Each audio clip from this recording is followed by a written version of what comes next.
Hello students, let's try to understand the Liebig's law of minimum. As we know that ये जो laws हैं, it is a law of limiting factor, ठीक है? And this law was proposed by Justus von Liebig in 19th century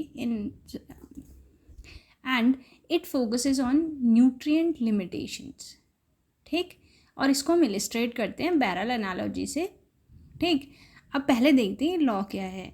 ये law एक तरीके से this law क्या कहता है कि जो ग्रोथ ऑफ प्लांट होती है ना, ठीक, वो डिटरमिन होती है किससे, उस न्यूट्रिएंट से जिसकी सप्लाई लिमिटेड है, ठीक है.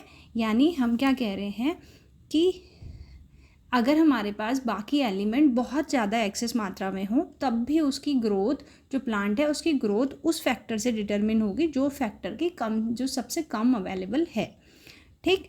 अब देखो, जैसे नॉर्मली देख लेते हैं कि जो हमारे प्लांट्स की ग्रोथ है ना, प्लांट्स की ग्रोथ के लिए हमको बहुत से एलिमेंट चाहिए होते हैं, ठीक. थोड़ा सा देख लेते हैं इसको, ठीक. हम कह रहे हैं the plant growth depends on many factors. उसमें ऑर्गेनिक फैक्टर आते हैं, बायोटिक फैक्टर आते हैं, बायोटिक फैक्टर आते हैं. यानी आप एक तरीके से कह सकते हो कि देखो, हमको न्यूट्रिएंट्स चाहिए. सपोज़ आपने कहा नाइट्रोजन चाहिए, फास्फोरस चाहिए, पोटेशियम चाहिए, ठीक है. और अदर देन दैट आपको वाटर चाहिए, ठीक, आपको लाइट चाहिए, आपको टेम्परेचर चाहिए, ठीक.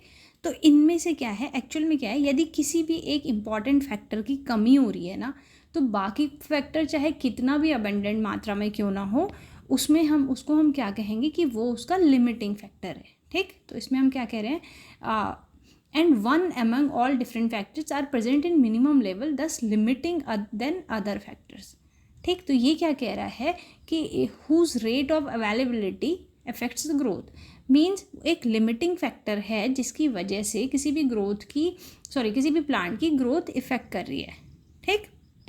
यानी अगर हम सिंपल तरीके से कहें कि अगर किसी फॉर एग्जांपल किसी खेत में हमारे पास नाइट्रोजन बहुत है, पोटेशियम भी बहुत है, बट हम सिंपल कह रहे हैं कि अगर वहाँ फॉस्फोरस कम है, ठीक, अगर फॉस्फोरस कम है, ठीक, तो जो पौधों की ग्रोथ है ना वो डिटरमिन होगी किससे, फॉस्फोरस की क्वांटिटी से. कोई फ़र्क नहीं पड़ रहा कि नाइट्रोजन अबंडेंट है, पोटेशियम अबंडेंट है या फिर अदर फैक्टर्स हैं वो अबंडेंट है, ठीक. तो इसका मतलब क्या हुआ कि हमारे पास ये जो लॉ है ये सीधे सीधे कह रहा है कि उससे डिटरमिन हो रहा है किससे, जो कम मात्रा में है. अब देखो, इसके लिए सबसे जो खूबसूरत एनालॉजी यूज़ होती है वो यूज़ होती है दिस बैरल एनालॉजी, ठीक.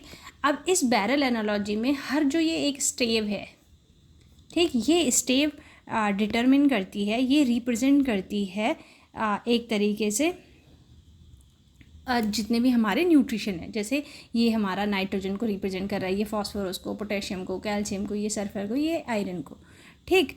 अब अगर मुझे इस बैरल में पानी भरना है और इस बैरल का हर स्टेव अलग अलग हाइट का है, ये देखो ये कुछ अलग हाइट है, किसी की हाइट की है, किसी की है, कोई कम है, ठीक. अब इसका मतलब क्या होगा, ये क्या रिप्रेजेंट करता है कि जिसकी स्टेव सबसे कम होगी, यानी ये जो लकड़ी का एक छोटा सा पोर्शन आपने लिया है, जिसकी हाइट सबसे कम होगी ना, वो ही डिटरमिन करेगा कि इस बैरल में कितना पानी आने वाला है, ठीक है.